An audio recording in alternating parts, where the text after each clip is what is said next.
Looks like I'm live. Yeah, it says live. So hello, everybody, for tuning in. Thank you very much for joining me. We're 3 minutes early. So, yeah, we won't start officially for 3 minutes. This can be a 3-minute, basically, testing that the audio is working okay. Now, we're not going to have the same problems as we had last time. For those people who joined in on the last Q&A, I was using my other computer, and we ended up in a kind of a feedback loop. It was very, very interesting. And my audio just kept repeating. It was like Inception. Yeah, it was very odd. So Mark's here. I was just thinking about you for some reason. I don't know why. I've just been for a shave and I thought about you. And I was wondering if you're going to join me. So you are. So you can hear me. Now, is the audio level okay? Because I can't see what the audio level is. And my gain button is on the other side of this microphone. So if everything sounds great, then that's okay. And it's interesting that the picture is grainy. My upload speed is terrible. So that is that's basically really going to affect how this goes out. But hopefully if the audio is okay, then we're all good to go.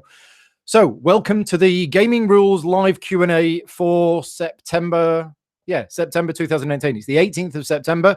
So we're about halfway through the month. I've got my Mr. Happy cup and let's get on with the show. So, as always, I've had a number of questions in advance. A couple of people are saying, in the dark with the light behind you. No, the lights should be in front of me. Yeah, the lights are in front of me. So hopefully, yeah, the picture's good color, but it will be very grainy because of my upload speed. Right. Anyway, yes, I'm using the Blue Yeti microphone.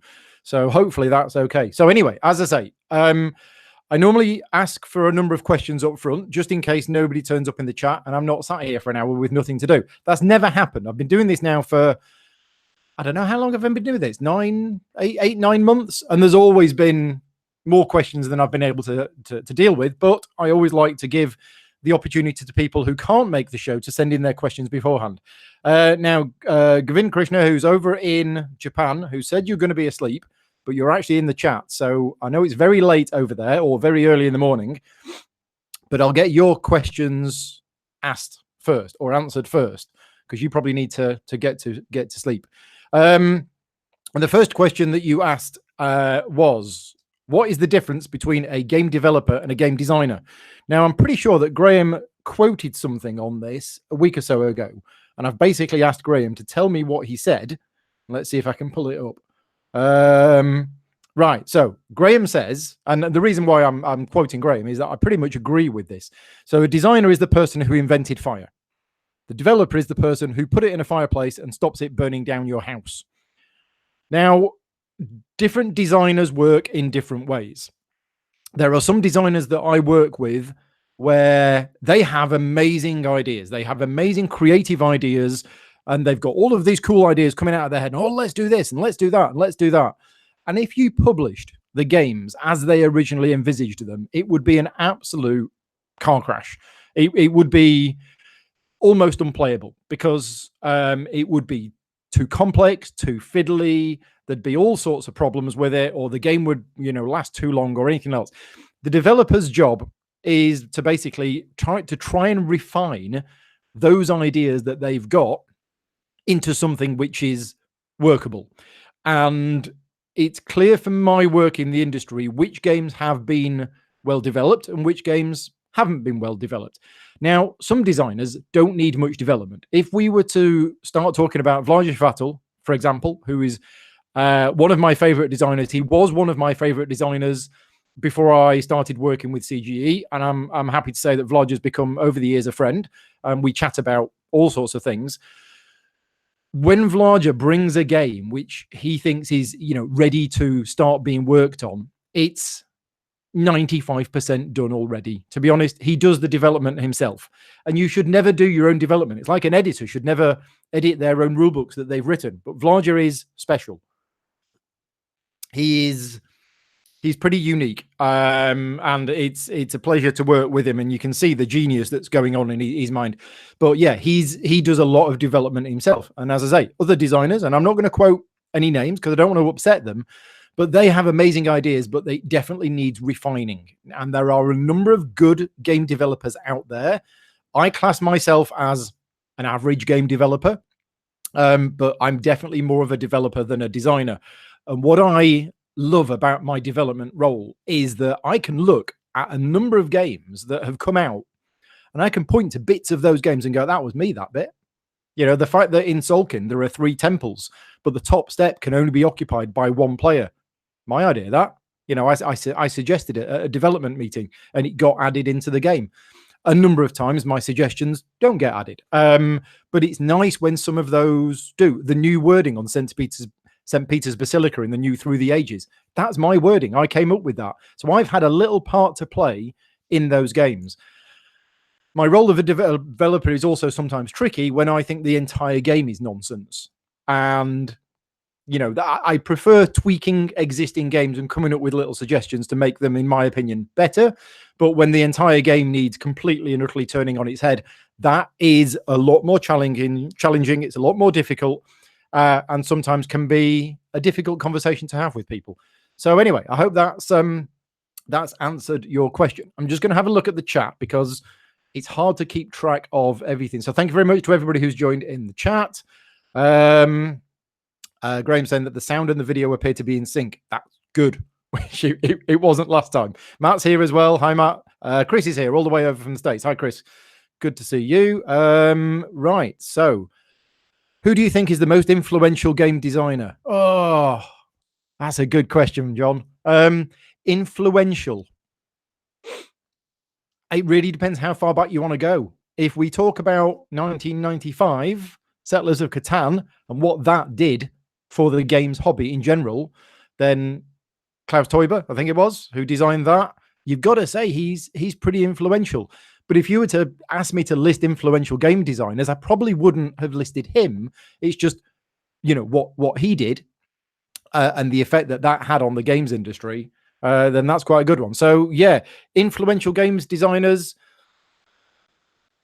Matt Leacock, Pandemic. Pandemic has been massive, and that's done a world of wonder for cooperative games and the game hobby in general.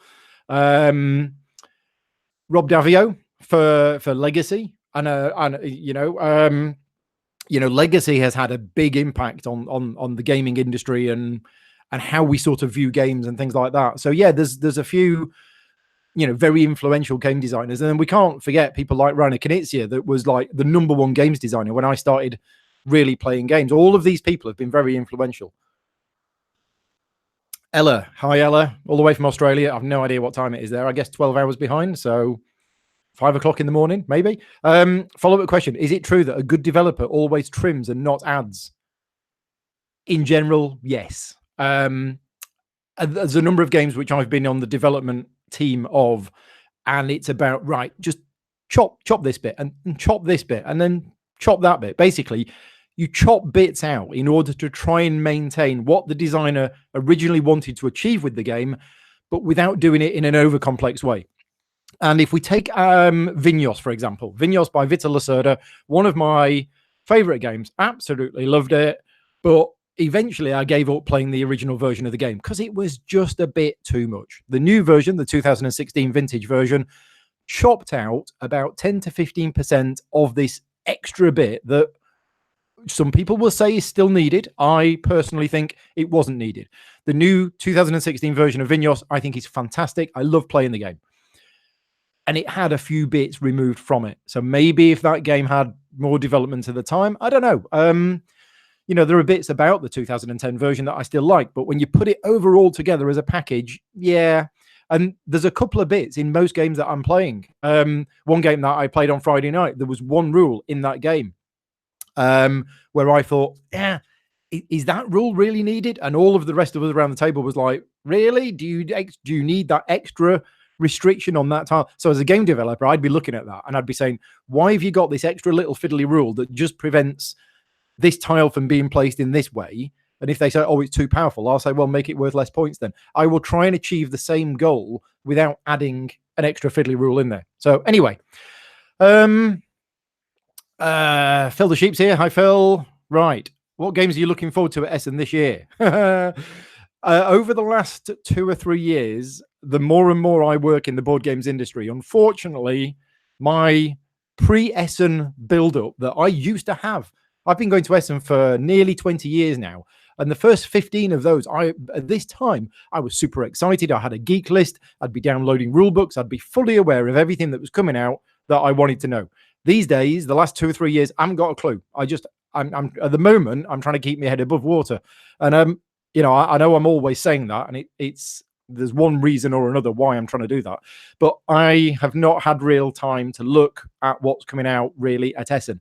There's obviously the ones that I've been working on. So I'm aware of them, and I know they're coming out at Essen. But it's which ones are coming out that I don't know about. I would have to say, for the ones that I do know about, the new Stefan Feld games, because he's like one of my favorite designers. So he's got 2 games coming out this year: Carpe Diem, which Mark's already got, and another one. Somebody tell me in the chat what the other one is, but I can't remember. Uwe Rosenberg has got Reichholt coming out, which I really wanted to work on the rulebook for that, but somebody else got the gig. So yeah, I'm always excited about any game that he's got coming out. There is a Feast for Odin expansion, Caverna expansion, both, whatever. So I'm excited about those. But yeah, I've not really had time to have a good look around. Nigel wants to know, would I ditch Keyflower for Keyflow, or is there room for both? For me, there's room for both. Somebody asked me this last week, which would I prefer? I would have to say Keyflower is probably the better game. For me, the auction and bidding mechanic in Keyflower is fantastic, and that's gone in Keyflow. But Keyflow is slightly lighter. Well, I don't know about slightly. It might be half as light. I'm not sure. But it's less complex. It's a bit more streamlined. It takes about an hour. So Keyflow, and if you don't like the auction and the bidding, but you like the rest of it, or you like drafting, Keyflow is probably the better game for you. So if I was to take away my personal opinion about both the games, Keyflower is probably the better game. But yeah, I think there's room for both. At the moment, I would play Keyflow because it's new, it's exciting, and I want to play it a bit more. Lorraine's here. Hi, Lorraine. 2 o'clock in Australia. Oh, right. Gosh. Right. Have I played Teotihuacan? Yeah. Yes, I played it on Friday. If so, what did you think of it? So, initial impression after playing one game of it was that I thought it was fantastic, right? I really, really enjoyed it. Now, our first game took 4 hours because there were 2 slow players. We were learning pretty much from the rule book, and there was a couple of bits in the game that caught us out when we were playing it. Not because the rule book's bad. The rule book's actually pretty good. But it took us a bit to get our head around. Now, the only downside I've got on the game, now, bearing in mind, this is after my first play. A number of the actions that you do, there are a number of steps to them. So it's like, oh, right, I'm going to go there and I'm going to build a decoration. Right. So first of all, I have to pay corn. How much corn do I have to pay? One more than the number of, the number of other colored dice that are there. Right. Okay. So I've paid that. Then I take a decoration tile. Then I do that on there. Oh, but because I've got this tech, it means I get a discount of 1. Right. Okay. Remember that. Then I put the decoration tile here and I'm covering up that icon with that icon, which means I get an additional 1 point. Oh, and I get 3 points for the decoration tile. Right. And then I've covered up that. So I go up on the temple. Right. Oh, and then don't forget, every time you build a decoration tile, you have to move your marker 1 step up on the pyramid track. Right. Okay. So there's quite a lot. I think overall, it's not a particularly complex game in essence, but some of the actions that you do have a number of steps that you need to follow when you've done them. And I think a few times when people are playing it, that there will be, oh, you forgot to move your thing up. Oh, you forgot to get your 3 points when you built a decoration. Now, a lot of that is graphically represented on the board. A couple of things aren't, and I've already fed that back to the publisher because, you know, mate, can't keep my mouth shut. But overall, really enjoyed it. Wanted to play it straight away afterwards, but it was midnight and I was struggling to stay awake. So Steve's here. Hello, Steve. Managed to escape work early watching on the train. Excellent. You've probably got a better broadband on your train than I have at home. Right. Do you have any information on Vittel's next game on Mars that I can share with you? Other than I've said I don't want to be involved in it yet. Okay. The key word there is yet. I want to be involved in it. Vittel keeps wanting to talk to me about it. And I'm like, hang on a minute. I'm currently working on the escape plan video. Well, I was at the time. I need to get this done. Now I'm working on Brass Lancashire. Now I'm dealing with this. Just, you know, when I've got a moment, I will. So it's Vittel's next game. It's on Mars. I am going to be super excited about it. He was even talking to me about it this week. But But and I'm hoping that I am going to be involved in it. I'm hoping that I'll be doing the rule book, I'll be doing the video for it, and I'll probably hopefully get a little bit involved in the game development at the latter stages. But at the moment, I'm not involved, and that's due to I can't let myself get dragged into it at this early stage. I'll just find it way too distracting. Forum Trejarum. Yes, that's the other Stefan Feld game that's coming out at Essen. So thank you very much. Chris wants to know, and Chris is using his own account this time and not Nicola's. Hello, Chris. How long after release do you feel comfortable giving a personal opinion or a review on a game that you have worked on? Never. No, not really. Excuse me. Yeah, it's tricky. I do walk a fine line sometimes, but for those people who are watching this who don't know, if I've worked on a game and I say the game's fantastic, some people out there will think I'm just saying that because I worked on it, or I'm trying to keep my, the people who've paid me to do the development work in the good books. So I'm not gonna do that.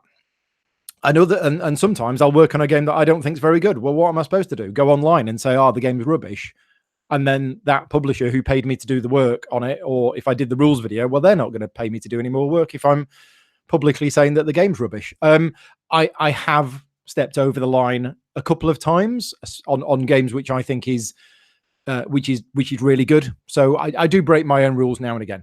Anyway, we are at 5:15. So for those people who are listening to this show, many of you who are listening are aware that I have a Patreon campaign, and it's that Patreon campaign that allows me to make content like this. So this and a lot of the other content that I make is all funded by my Patreon campaign.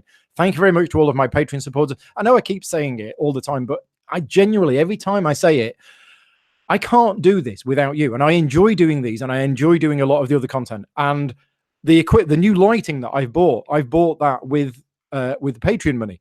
And especially over the last couple of months, the Patreon money has basically kept me going financially because I've not really been able to work that much due to, the stuff. So if you are watching this and you do want to support the show and help me grow the channel, then please consider supporting me on Patreon. Even literally just $1 a month does help, because, another 50 people at $1 a month, it might not be a lot to them, but it's actually quite a lot to me.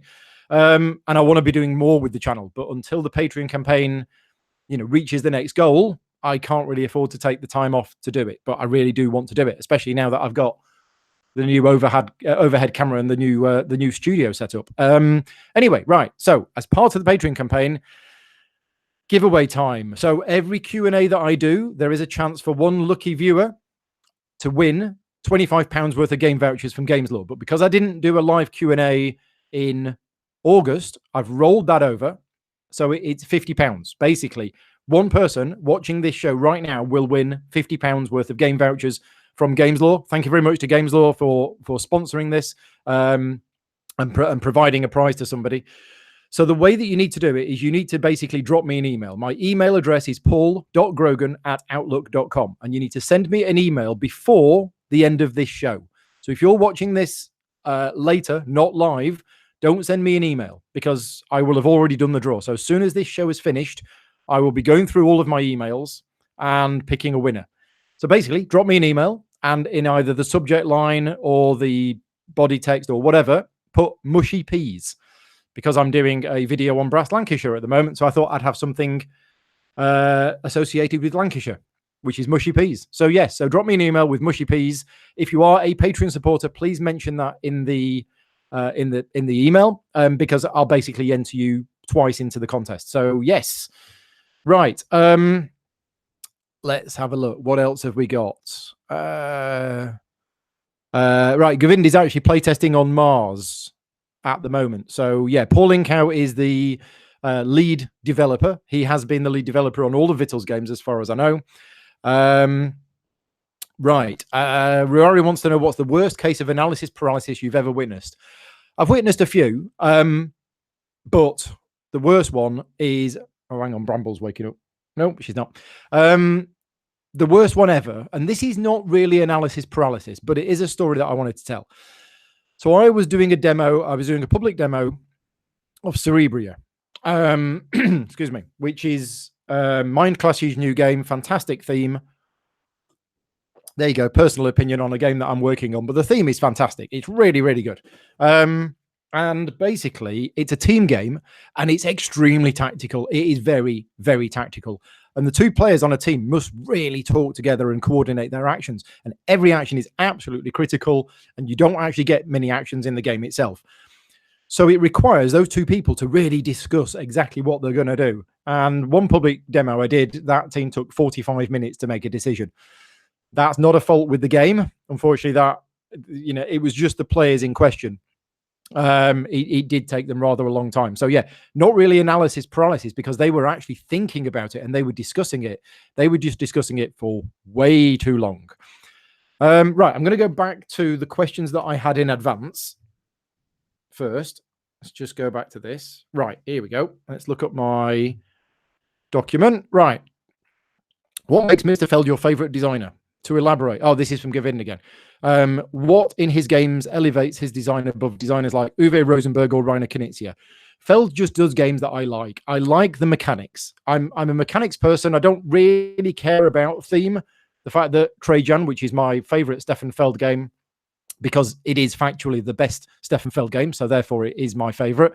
The fact that it's a theme about Rome and it's irrelevant. It doesn't matter. It could be a theme about space dinosaurs for all I care. I like the mechanics of the game, and I like pretty much all of his games that I've played. I love the mechanics of them. So that's why, for me, I enjoy playing his games. They're also at the sweet spot for me of complexity. Some of them are a little lighter, like Lesler, something like that. Excuse me. Is a little lighter, but I previously ruled out that game thinking it was too light, and it's not at all. So yeah, I do like his games. Uwe Rosenberg, though, I really like his games as well. I loved Agricola when it came out, but Caverna for me replaced Agricola. Feast for Odin, I think he's absolutely fantastic. He's had a couple of turkeys, but generally speaking, yeah, really good. Whereas Feld, I'm not sure he's had any turkeys. Oh no, there was one about 15 years ago. Rum and Pirates, I think, maybe, not sure. Right, Rick wants to know. Oh, this is a good one, because I have no idea. Any tips on teaching games to a younger audience? Under 10s? No. I'm afraid not. I can put that one over to the chat. I'm not generally great with kids. I don't have much patience with them. So teaching a game to under 10s, not sure about. I mean, obviously, you don't want to be teaching them Lisboa. You need to be keeping them excited and interested and stuff like that. So yeah, I'm not sure. Thankfully, I don't have to do that very much. There was the time when I went to the Cub Scouts a couple of months ago and taught them how to play a very simple game, and that was hard work for me because they were good kids, but it was a struggle. So anyway, yes. What Essen game that you haven't already played are you most looking forward to? That's from Graham. Well, I kind of answered that earlier on with I don't really know what's coming out at Essen. Did you manage to track down a copy of the Warhammer painting? Yes. So one of the things which I did a couple of weeks ago was I kind of made it a bit of a personal goal to get hold of issue 1 of the new Warhammer Conquest magazine. Yeah, there were reasons why, but I needed something. I said, right, I'm going to make this my goal to get it. And I went to great lengths at phoning all of the local news agents and traveling to Tiverton, Exeter, Taunton, and everything else, looking for it. Couldn't find it anywhere. In the end, people on the Board Game Trading and Chat Facebook group, which is where this T-shirt is from, for those of you who don't know, were really generous. And a few of them have actually been out to their local stores, bought me a copy of the magazine, and have sent it to me. So I've now got more copies of the magazine that I'd originally planned to have, and loads of paints and everything else. But one of the reasons that I wanted to do it is painting for me is a very therapeutic activity. And when I'm going through one of my phases where I'm working 15 hours a day and I can't seem to stop myself, the painting was look, Paul, stop work, come downstairs, watch a bit of TV, spend some time with Vicky. And painting was the forced way of doing that. This year, because of all of the things that have been going on, I haven't painted a single thing. And I know that if I can get back into painting, it will help. So I used getting that magazine as a kind of, right, if I can get the magazine, it will give me a reason to get back into painting. So I did. Thank you very much to the people who have acquired a copy of the magazine for me. And I'm hoping when things settle down that November, basically, I'll get back into painting. Right. Will I be doing a live stream painting? I am the world's slowest painter. I will watch 3 episodes of an hour-long TV show on TV, and I will have painted the boots on 4 minis. So if you want to see the world's slowest painter, then sure, tune in. No, I'm just horrendously slow. So there won't be a live stream for painting, I'm afraid. Do you kickstart many games? No, I do not kickstart many games. Thankfully, one of the perks of my job is that I get sent and given a lot of free games for either review or ones that I've worked on, or just publishers want to send them to me because they'll know that I will take them to conventions, I will take them to local gaming groups, and they'll get played. So that's really good. As such, I don't actually have to buy many games or kickstart many games myself. I do occasionally, and actually today I kickstarted a game. So Hero Master, Jamie Noble Fryer, I interviewed him yesterday. The podcast went live last night. I've supported it. I want to support Jamie. I want to support what he does. He's a really nice guy, and I've got to know him a bit. So I've kickstarted that game. But yeah, very rare that I do that. Have I played Anachrony? Yes, I've played it about 5 or 6 times. Graham played it for the first time for the weekend and think I'd like it. Yes, I do like it. I really do like it, Anachrony. What are your plans for the 2 days of Tabletop Gaming Live in London at the end of this month? Yes, if you're going to Tabletop Gaming Live at the end of this month, then I will be there. I'm working for CGE. So I will be working from 9 in the morning till probably 5 or 6 at night, Saturday and Sunday, working in the Asmodee demo area. They've given CGE 2 demo tables, and I will be demoing CGE games. So I'll be demoing the new Trap Words, which is a fun party game, Taboo with a twist. I'll be taking Pulsar 2849, and I'll be taking the new version of Pictomania as well. So yeah, I've also got a seminar on the Saturday afternoon, tips on teaching games to people. And then on the Saturday night, I'll be getting together with some of my Patreon supporters and hopefully taking some downtime and chatting with you and maybe playing some KeyForge. That's my plan anyway. Right, let's go back to the chat and see who's here. Oh, gosh, more people than I thought. So scroll up, let's scroll up, scroll down. Yeah, so for those people joining in, if you want to enter the competition to win £50 worth of game vouchers, drop me an email, paul.grogan@outlook.com. You need to send me an email by the end of the show.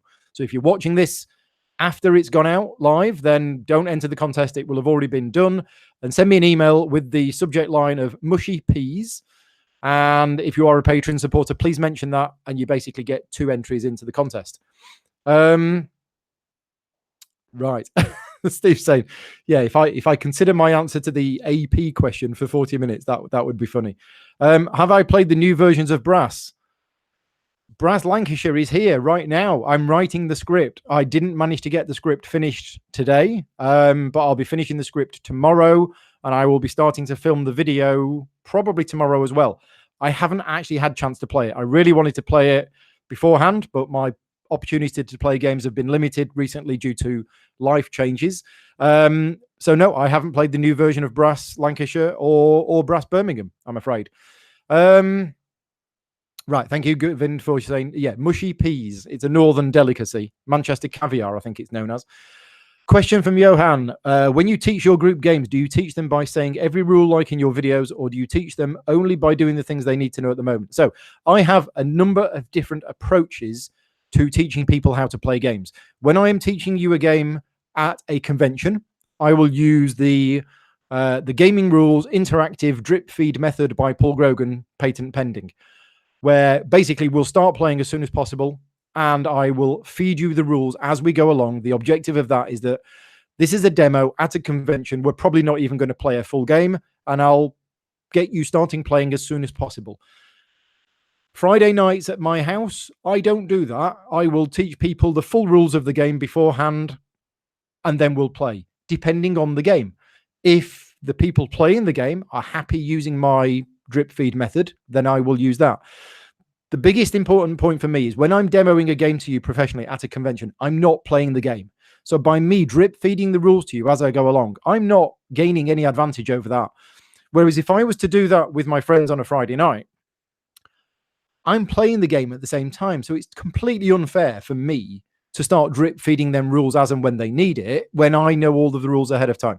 So I will adapt my style depending on the situation and what the players want.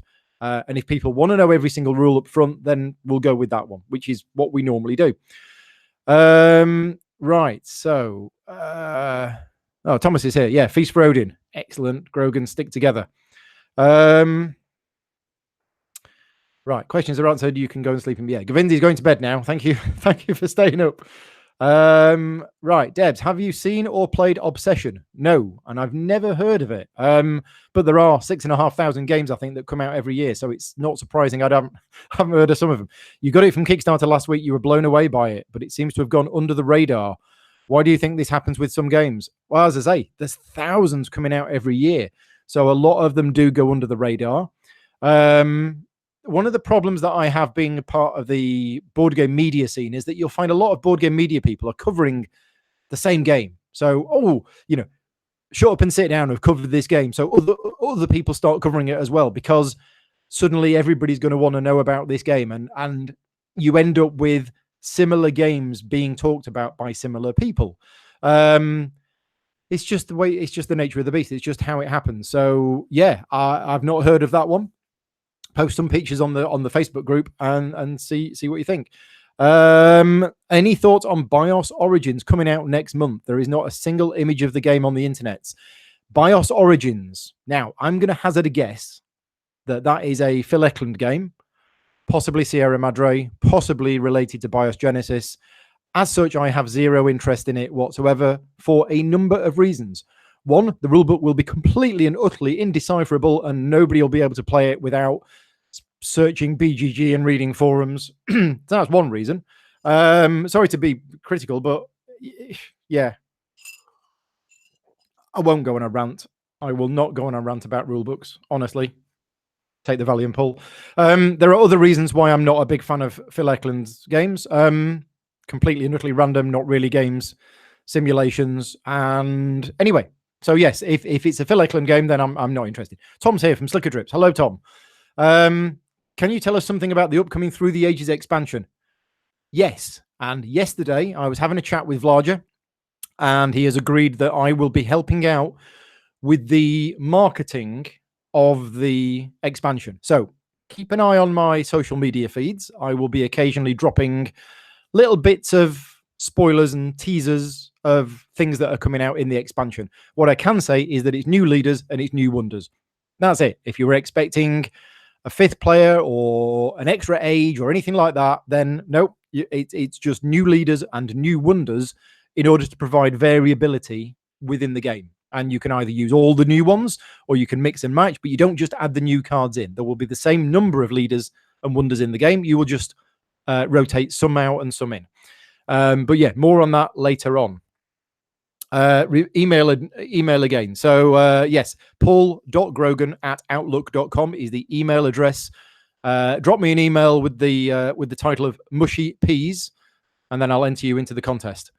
Yeah, the Captain Marvel trailer came out today, and it was pretty awesome. But I'm a massive Marvel fan, so everyone. Right, let's go back to the questions that I've been sent beforehand. Adam, what is the heaviest game you've played, and did you enjoy it? I'm guessing something like Kanban. Was it a pain to teach? I play a lot of heavy games. Excuse me, I got something in my throat. Yeah, I play a lot of heavy games. So, Adam, if you are watching or you're watching this later, I play a lot of heavy games and I teach a lot of heavy games. So, was it a pain to teach? I'm going to try and make this not sound arrogant, but I'm used to teaching heavy games, and I am generally regarded as being pretty good at teaching heavy games. So are they a pain to teach? No, they're a challenge. And I rise to that challenge, and I enjoy teaching heavy games because I think I'm quite good at it, and I like doing things that I think I'm quite good at. So yeah, it's a challenge, and I like to accept that challenge. What is the heaviest game that I've played? And well, heaviest game I've played. Oh, that is a good question. I don't know. I've played a lot of heavy games. If you think Madeira, Through the Ages, Kanban, Vinyos, things like that, yeah, I've played them. Right. Chewy wants to know, do I think KeyForge will prove revolutionary the way that Magic the Gathering kicked off the entire CCG industry? And interestingly enough, Chewy posted that on the Board Game Trading and Chat Facebook group, where I asked for questions to answer on this show. And his question on that thread got 26 replies from everybody discussing KeyForge. So I've had more replies on any of my posts than anything else. And it was a big, long line about KeyForge. As I said in my KeyForge review, and if you haven't watched my KeyForge review, go and watch it, because it's only like 10 minutes long. I don't know. KeyForge might be the next big thing, or it might completely crash and burn. Ask me again in 6 months. I really don't know. Personally, I don't think it is going to be as revolutionary as collectible card games. I think it's going to be a good thing. I think it's going to be a new thing, and I think other people might catch on. I have no idea how well it's going to do. It's new and it's exciting, but I don't know about the long-term prospects of it. Right. Andy wants to know, are living rules useful or just a pain in the ass? Right. Living rules. I have opinions on living rules, and it really does depend. So a living rule book where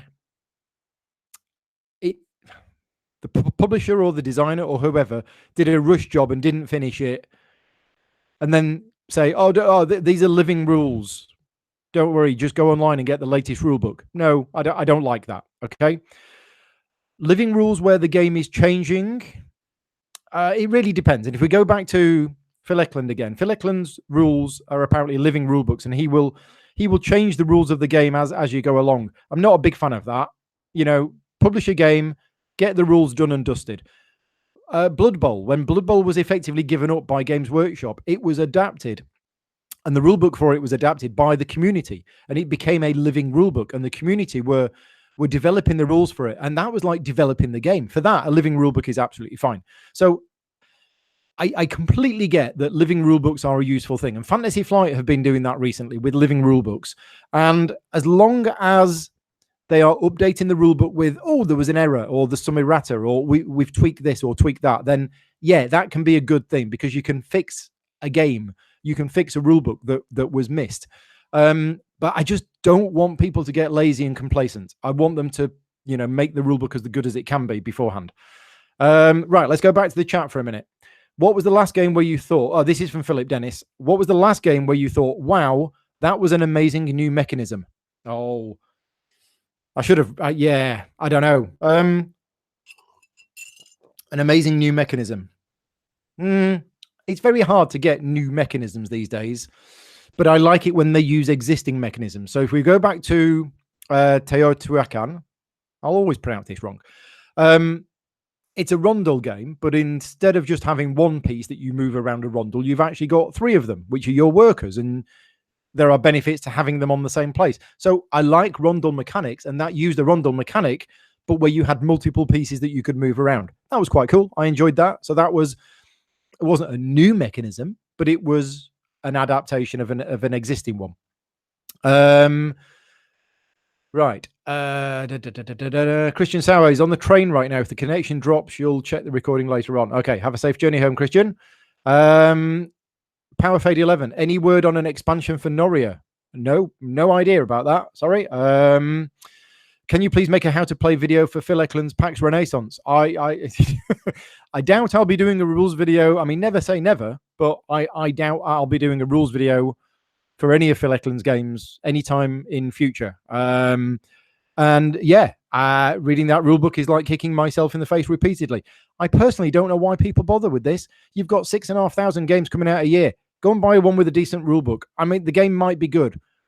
Nobody should have to spend half their life trying to learn how to play a game. Sorry. Tom from Slicker Drips is saying people are trying to get Eklund games in your votes and you've never played one and you're scared. Remove it from your votes, Tom. It's not worth your time and effort. You've got a life to lead and you've got other games to play.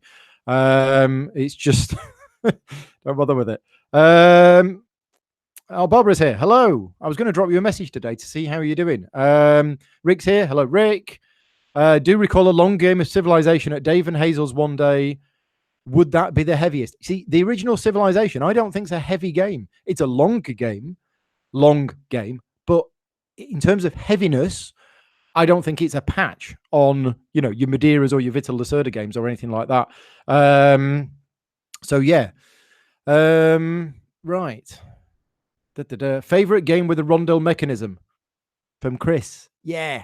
Well, at the moment, Teotihuacan. I've pronounced it differently. Again, that's 3 times I've said that word in this thing. I think I've pronounced it differently every time. Right now, that is my favorite Rondel game because it's new, it's exciting, and I want to play it again, and it has a Rondel in it. Apart from that, I really do like Shipyard, which has Rondels in it. I also like Mac Gert's games. Hamburgum's actually really good, and I think quite underrated. What's the other one? Oh, Navigador. He's probably one of my favorite games of his. Even though people have been persuading me that it's a bit broken recently. So still excited for KeyForge, is asking Danny. And yes, I am still very excited for KeyForge. I don't know how long that excitement's going to last. Might only last until the end of the year when I've played it 20, 30 times. And then I'm like, oh, okay, I'm bored of it now. I don't know. It's still exciting at the moment. Right, back to these other questions. How are we doing for time? 20 minutes to go. I'm going out for dinner tonight to the pub because we haven't had time to cook anything, me and my dad. So we're going out for dinner. Right, David Digby, one of my recent Patreon supporters and designing a couple of games at the moment. Recently produced a print and play version of your first design. Can you offer any advice on the best way to find players who want to give it a go? And I know that you received some replies on the actual Facebook thread of that. And it's basically, yeah, as they said, post on the Facebook group and say, I've got a new game. It's available for print and play. If you want to print and play it, here you go. There are other Facebook groups out there as well. Obviously, the Board Game Trading and Chat one is for all sorts of stuff, but there are ones out there for other games designers. So give them a shout. Also post on Board Game Geek, various forums on Board Game Geek, and also on my Slack channel. You're a Patreon supporter, so post about it on there. See if anybody's interested. I know there was discussions of NDAs. I don't know how far you want to go down that line. If you really want them to sign up for an NDA so that you can sue them if they start telling people about it, then that's up to you. I personally wouldn't bother with an NDA, but I'm too trusting. Jack wants to know, right, you're part of a gaming group which has been going for a year and is mostly made up of a lot of small groups of friends and a few individuals. Often, I find that quite often the friendship groups just split off and play games with themselves. So do you have any tips on how to bring a gaming group together and potentially mix a lot better? This is a subject which is a little close to my heart because that happens. And I have run many gaming clubs in the past. And when you get the same group of people that just end up playing the same games with each other every week, eventually there will come a time where they say, oh, I'll tell you what, let's stop going to the club and let's just go around to Dave's house and play there instead. And you've lost 4 members of the club. And, you know, you can't stop people doing what they want to do. But I'm always trying to encourage people at clubs to mix things up a bit and play different games with different people, because I've seen that happen before, and I try to do everything I can in order to try and prevent that happening. Do I have any tips for doing it? Is that what you're saying? Yeah. Do you have any tips on how to bring a gaming group together? What you could do is one week do a game for everybody. So a game where many people can play it. Something like Welcome To, which is a game for up to 100 people. You know, you could say, right, tonight we're all going to play Welcome To for the first 30 minutes. Do a club activity at the start of the night or something like that. I don't know, that might help. Right, James wants to know, he's been running a group since 2006. No issues until you joined Meetup. And then you had a few people that stayed with you, more than a few in the just giving it a try category, which is good, that you'll never see again. Oh, and a number of problem players that have taken residence. These players have, to be blunt, changed the whole dynamic of the group, as players will actively avoid gaming with them. Some will set up games in advance before players turn up, and some have stopped coming to the group because of these players. Also, game selection now takes ages, as people will stay in the background until they see which games these players will take part in. James works in a very stressful environment. Coming to games was a release. How would you suggest dealing with this? Now, I have run many gaming groups over the years. I have had this situation happen. As somebody who finds it difficult dealing with confrontation, it is something that I personally try and avoid. But eventually, something has to be said for the good of the group. And first of all, if you are the organizer of the group, then it falls to you, unfortunately. If you are not the organizer of the group, then you need to make the organizer of the group aware that this is happening. But at the end of the day, my responsibility is for the good of the group. And it sounds like this situation at your club has already reached the point where, as you say, some people have stopped coming to the club because of A, B, and C, right? That's not good. The people who are still coming are getting there early, setting up games and starting playing themselves so that these other people can't join in. And then other people are waiting to see what games they join in on. So currently, this isn't happening at any of the clubs that I go to, which is good. But I hear stories of other groups in the area where this is a problem. So this is a thing. I've had to deal with it myself by taking those individuals aside and saying, look, I'm sorry, but I need to talk to you about X, Y, Z. And that's a difficult conversation to have. But somebody's got to have that conversation with them, because if you don't, it's just going to get worse. And what's the worst thing that's going to happen? They stop coming to the club, problem fixed. At the end of the day, if you have a disruptive member of the club, they need to be spoken to. They either don't know they're being disruptive, and at which point sometimes speaking to them will sort it out, or they are aware of it and they don't care, or that's just their personality. Some people can just be like that. And I wish you all the best with it and good luck with it. And if anybody else has any other advice, then help James out. But it has to be dealt with, and the longer you put it off, the worse it's going to get. Saying that, I put the last time I had to deal with a situation like this, it took me probably about 6 weeks before I was able to pluck up the courage. And this person was causing all sorts of problems. And every week I came home and I was like, I've got to say something. And I didn't. And then when I did, I finally said something. I felt so much better for saying it. My heart was going. My adrenaline levels raced through the roof. I had a panic attack and everything else. But I dealt with it, and I felt that I'd done the right thing for the club. And that was my main thing. So yeah, I hope that helped. Right, back to the chat. Let's see what we've got here. Oh, before we go back to the chat, quarter of an hour to go. If you are tuning in now and you want to join in the contest, £50 worth of game vouchers from GamesLore, email me, paul.grogan@outlook.com with the subject line Mushy Peas. If you are a patron supporter, then please let me know. And if you didn't catch earlier on what I said, then my Patreon campaign is what keeps videos like this going. If you do want to support me, help keep the channel going, help me create more and more content. I have so many ideas of where this channel could go in the next 6 months or so. But without the support of the Patreon campaign, which basically pays me the money to stop me having to do the paid work, even though it's interesting. I was thinking about this other day. By supporting me on Patreon, you are helping me make more content like this and more playthrough videos and more things like that. But it's taking me away from the paid work, which is writing and editing rulebooks. So I'm sure some people are out there thinking, oh, wait a minute, I don't want to support Paul on Patreon, because if I do, he'll be editing rulebooks less in order to make more fun videos. And I want him to carry on editing rulebooks. Trust me, there are other rulebook editors out there. So anyway, yes, please support me on Patreon. Even just $1 a month really does help, even though it might not seem that it's helping you. Even though it might not seem much. Anyway, you know what I'm trying to say. I have no idea. I need more coffee. Right. Last question from here. Right. Tom wants to know, how do you learn the rules to games? Do you just read through the rule book, or do I use videos? Funnily enough, I fall asleep when watching rules videos. I have sleep-related issues. That sleep-related issue is basically if I'm concentrating on one thing at a time, I fall asleep. It's why I now can't really drive more than about 10 or 15 minutes at a time, because I'm concentrating on driving, fall asleep. I can't watch TV without doing something else at the same time, either putting games away or painting, fall asleep. So when I'm watching a rules video on how to play a game, fall asleep. So I've been watching the rules video from Meeple University did a rules video on how to play Brass Lancashire. I've been watching that over the last 2 days. I've fallen asleep about 10 times just because I'm trying to concentrate on it. So yeah, watching videos, it depends on the video. A badly done rules video, no. A good rules video, yes, I can learn from that. But generally, rule books. Generally, I learn how to play from rule books.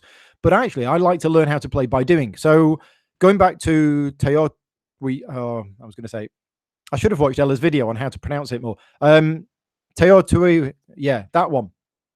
The game with the unpronounceable name. I'm getting all flustered now. Anyway, we learned how to play that game on Friday night, 4 of us, from the rule book by learning and doing. That is actually my number one way of learning how to play a game, is by getting the rule book out, sitting down with some friends and actually going through it together, going through the process together and all learning it together. And by the end of that game, we all now know how to play the game. So that is the best way I find. Toyota thingy, Toyota Corolla. Yes, all sorts of different ways. Right, so that's the end of the questions that I had in advance. Let's go back to the chat. Flying Monkey Nut, sounds like you need to play Madeira. Yes. Now, going back to my Patreon campaign, every month I do 2 reviews of games. Now, because of what happened in August and what's been happening in the first couple of weeks of this month, unfortunately, I'm a bit behind on the reviews, but the next review that I'm doing will be Madeira. So if you didn't think that you wanted Madeira before you've done my review, then my review will hopefully make you realize that you do need to play Madeira. And yeah, What's Your Game have got the Kickstarter stuff sorted. I know when they are going to relaunch it on Kickstarter, but they haven't made it public. So I'm not allowed to say anything. And yes, Graham, it is a masterpiece.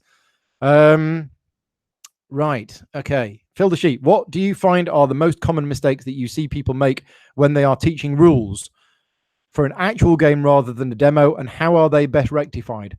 So I try not to be too critical of other people when they are explaining rules to people. But I'm sitting there and I'm watching, and what I do is I watch them teaching and I watch the other players' faces. And when I see all of these blank looks over people's faces, I know they're not getting it. There was one example, and the person who was teaching the game, he's a really, really nice guy. So I don't want to share any details of this, but it was at a convention. I was on the next table doing a demo of another game, and they were teaching them how to play insert name of heavy game here, right? I'm not going to say what game it was, but it was a heavy game. It was one I knew very well, and I had taught many, many times before. And I was teaching Pulsar 2849, and I was running the demo of that, and then I saw them teach this game on the next table.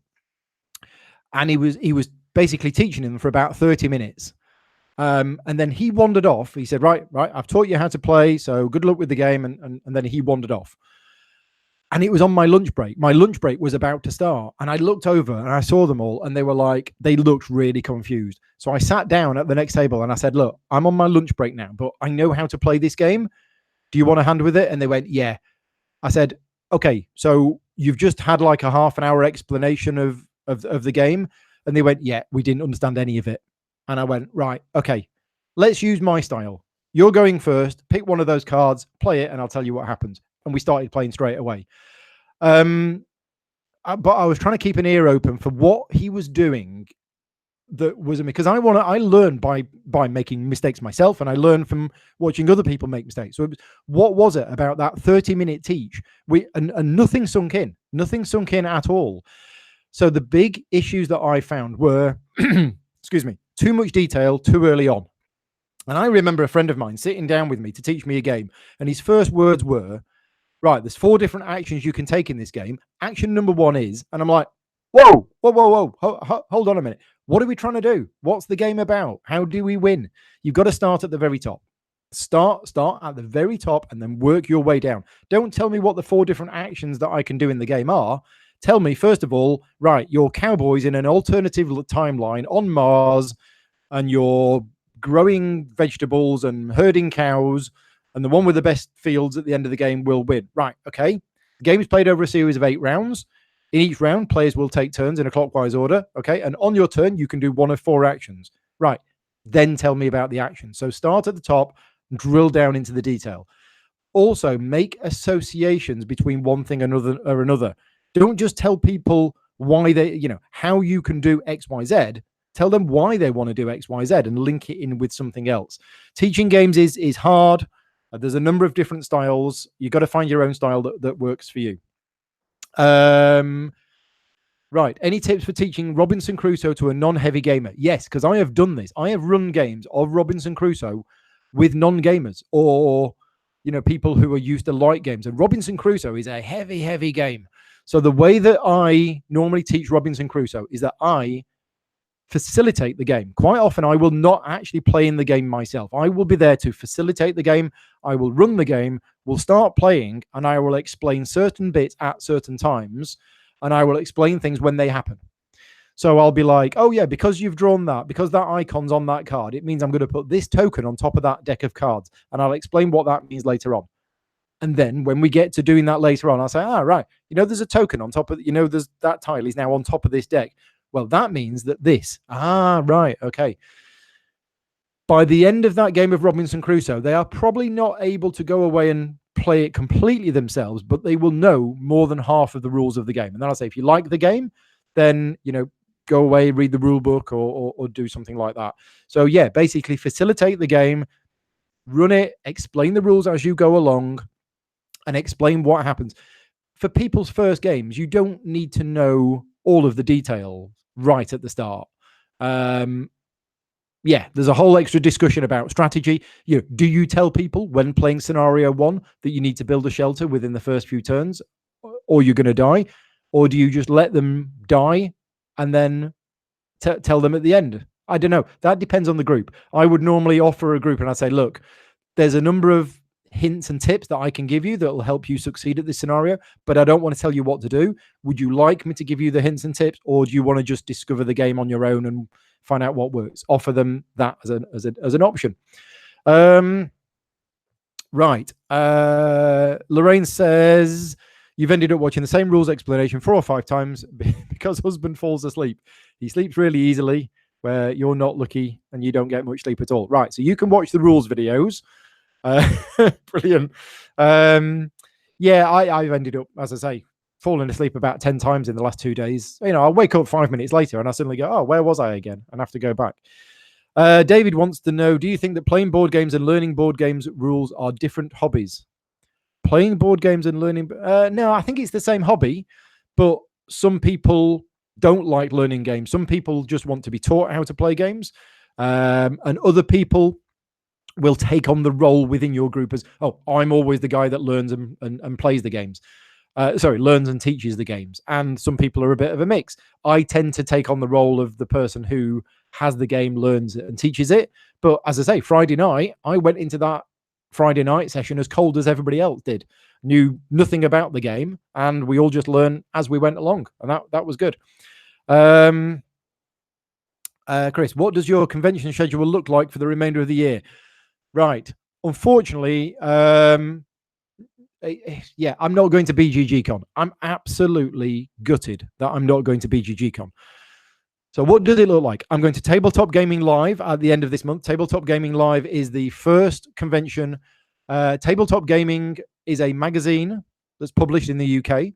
And I've got to know the current editor, Matt. And I'm going along. It's working. I am working, but I'm doing a seminar. So that's Tabletop Gaming Live at the end of September. In October, I'm popping over to a little place in Germany for a few days. Essen, I think it's called. So I'm going there just for a few days. There won't be many people there. Just play a few games with some friends. Not a very big thing. That's it for October. November would have been BGGCon, but I'm not going. GridCon, Gaming Rules in Devon. I haven't officially announced it yet, but every year for the last 18 or 19 years, I have run a gaming weekend approximately 1 month after Essen. It was originally called Paul's Post Essen Gaming Weekend. Then it was called Runemeet. And then last year, I officially rebranded it to GridCon. That will be happening around the end of November, where it's a chance to play all of the new games from Essen. In fact, the rules are that weekend, we are only allowed to play games that have come out in the last couple of months. And there's plenty that we have to choose from. So yeah, that'll be happening at the end of November. I've then got Dragon Meet at the start of December. I'm not 100% sure whether I'm going to it or not yet. I haven't booked the travel. I haven't booked the accommodation. I'm not sure. I need to make a decision about what I'm doing in December. And then that's it. So yeah, unfortunately, no BGGCon. What game takes you the longest to teach? Okay, well, it depends, because if we're saying what game would take me the longest to teach if I was to sit down and teach you every rule before we started playing, Through the Ages. No doubt.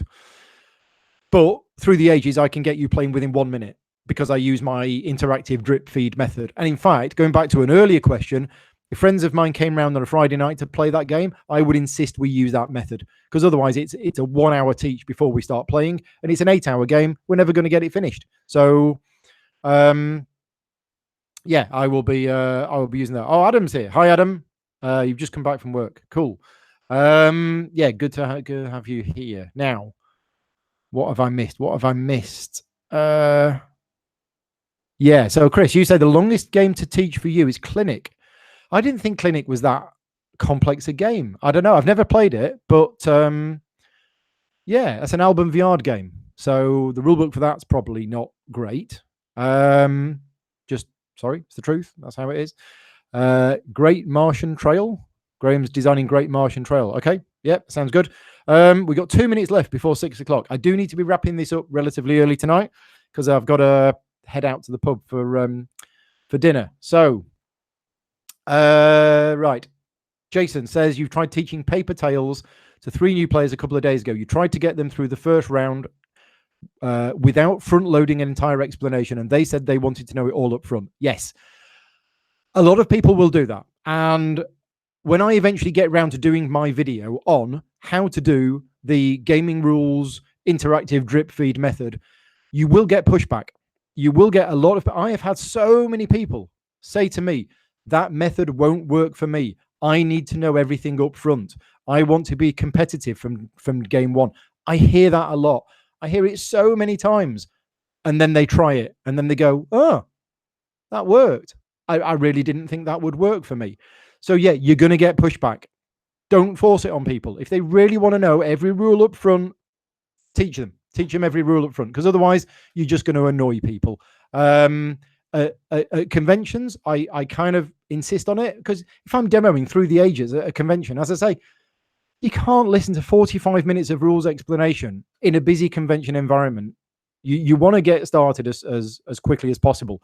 But over the years, I have adapted this method so that I can get it to work in other games as well. And the whole competitive from game one, I'm sorry, but if you sit there and you listen to a 45-minute rules explanation beforehand, unless you are an absolute genius, how can you be competitive from game one just because you know all of the rules? You've got to play it in order to piece together what's really, really good about the game. So being competitive from game one, I get that. I totally get that. But I find it very difficult to believe that you can be competitive from game one, even if you know all of the rules. What you're going to do, sit there and listen to a 45-minute rules explanation, and then in your head, without moving a single piece, have worked out the best strategy. No, you need to play it first to see how things work. But as I say, some people feel they need to know all of the rules up front. I would challenge those people to have a demo from me using my style, which they might hate, just to prove that it does work. We have had so much success over the years by using the demo style that it does work. If you don't think it works, you're wrong. I'm sorry. If you think it won't work for you, try it and then make a decision. Anyway, what's a game that surprised you for being better than you expected? From Happy Gamer. Oh, there was one, and I can't remember what it is now. What was the game? There was a game I played recently, and I thought I was going to like it, but I didn't think I was going to enjoy it as much as I did. There was one. I can't remember. So sorry about that. There definitely was one, but I can't remember what it was. I've not played that many games recently, so it can't be. Yeah, I don't know. I mean, going back to what we played on Friday night, Teotihuacan, What's It? I was expecting that to be very good, and it was very good. So that wasn't better than expected. That was as good as expected. Harry's come on from Vancouver in Canada. Hello, Harry. Andy, never known him to finish on time. Yes. I never do. I don't actually know. I need to check my messages, because Vicky was going to send me a message when she left. And then basically we need to be leaving about 20 minutes after she's left. And she's not sent me a message yet. So I can carry on, even though I am getting really hungry. I'm going to need a snack. Right. So Susie's just got home, but been watching as you drive. Is that not dangerous? I don't know, but thank you for watching. One final shout out. So, Patreon campaign, please support me, keep the channel going, help me buy new equipment and make more content. Patreon.com/gaming rules, and send me an email. If you send me an email before the end of the show with the subject line of mushy peas to paul.grogan@outlook.com, and I will enter you in the contest, and you'll get a chance to win £50 of game vouchers from GamesLore. It's a rollover month because I didn't do one last month because of reasons. Right. So yeah, Jason, perhaps you will offer a drip feed with the option to start over after a couple of rounds. Yeah, that's another good thing as well. Play through the first round or two. Go through all of the actions like Clans of Caledonia. Play through the first round and literally get player 1 to do action number 1, player 2 to do action number 2, player 3 to do action number 3, etc., until you've gone through all of the actions. Play to the end of that round and say, right, you've now seen every action. You've now seen how it works. And that, again, playing by doing, learning by actually doing it, rather than listening to an explanation of how everything works. Just do it. And then, right, you all now know how all of the actions work. Restart the game. Whilst people think that that will take a longer time, actually it doesn't. If you compare, I'm going to teach you every single rule up front without even touching a piece on the board, and you listen to a half-an-hour rules explanation, or listen to a 10-minute rules explanation, then we'll spend 20 minutes playing through and doing bits and then restarting. You've taken the same amount of time. I get the same thing with people saying, oh, I don't have any time to watch a rules video. So I do a rules video for the game, Founders of Gloomhaven. It's 45 minutes. It's a long rules video, but I try to cover everything in detail. And a couple of people said, oh, yeah, we don't have time at the start of the game session to watch your video. Okay, I get that. Fair enough. People don't want to sit around at the start of the game and watch the rules video. So one guy will watch it before the game and then teach everybody else. So he teaches everybody else. That takes half an hour. He forgets a couple of key rules, and then they spend 4 hours playing the game and they make a load of mistakes. That happened. And somebody contacted me afterwards and said, if we'd have just sat down and put the laptop at the end of the table and watch your video, all of us together, all of us watching your video for 45 minutes, the game would have taken us 3 hours to play instead of 4 hours, and we wouldn't have probably made any mistakes. So again, it's this perception. It's the whole perception of, oh, I need to know every rule up front, or I need to do that. I need to know this to be compared, or we don't have time at the start of a session to all watch the video. We just want to get on and play. Well, it's actually a bit of a false economy. Anyway, right, I'm ranting again. Was it War Chest that surprised you as a two-player game? Yeah, it probably was, Andy. Thank you for the reminder. So War Chest, I didn't know what to expect from that game, and I'm not really a big fan of two-player abstract combat games. Saying that, I quite liked the Duke, but War Chest just blew me away. It was really, really good. It's so simple. It's so streamlined, but really interesting gameplay. So yeah, so War Chest, that was probably the one. Graham says you can start deleting all of the questions so that I don't get any more. Have I seen the Captain Marvel trailer? Yes, twice this afternoon. When will the US get Adrenaline DLC? I haven't answered this. Adrenaline DLC will be out at Essen, I believe. I think all of the files are going to print this week. So yeah, Adrenaline DLC will be out at Essen. And normally when CGE release a game at Essen, that means it will be out in America probably around the end of November, start of December, something like that. So yeah. Right. David, you can participate if you want to. And we can work something out. I don't know how we'll get the game to you, but we'll work something out. Happy Gamer, you always enforce people to watch the rules videos before attending.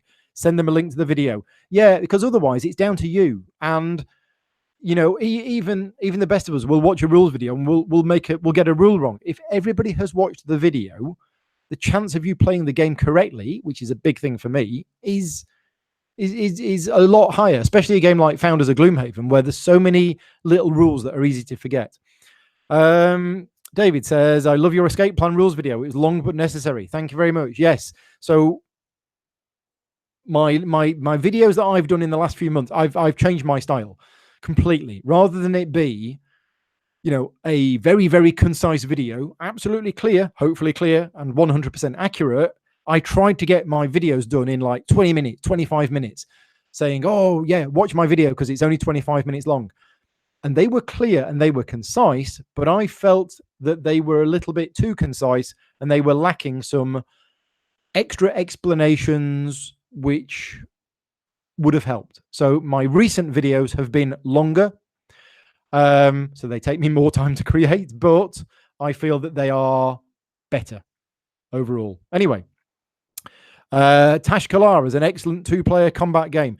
I am personally not a big fan of Tashkalar, but I have utmost respect for the game because I have demoed that game to so many people and some people absolutely get it. I don't get it, which is why I'm not able to appreciate the game. But I see so many people who do get it and they love it, and that's great. For me, it works in a particular part of the brain, which for me, I find very, very difficult. And I've played that game so many times and I'm just absolutely terrible at it. I just don't get it. But as I say, I respect it as a game. It's not one that I would choose to play. But it's great because so many people love it. Right, what else have we got? Best way to get hold of or out of print games. You're after El Grande. Go to Essen because there are dozens and dozens of copies of the old second, used El Grande at secondhand stalls. So yeah, that's one way you can get it. Did someone post mushy peas? Yeah, so mushy peas, last chance. I'm going to have to disappear any moment soon. Drop me an email, mushypeas, to paul.grogan@outlook.com. It's a proper Lancashire delicacy.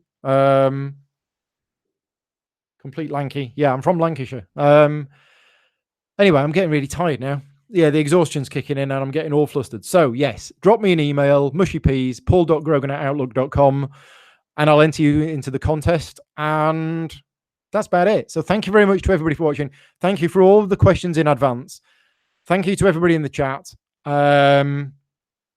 for basically keeping me going. Without your support, I wouldn't be able to be doing all of this. So yeah, I'm going to go get something to eat now as a temporary stopgap before meal, and then tonight probably go to sleep. I think I need another early night, try to catch up on some sleep. And then I'll get back on with the Brass Lancashire video tomorrow. So yes, thank you very much to everybody in the chat. Thank you to all of my Patreon supporters who make this possible. I hope you've enjoyed the feed. And now I need to find out what button to press to stop broadcasting, which is that stop broadcasting button there. Thank you again. I'll speak to you all soon. Take care. Bye.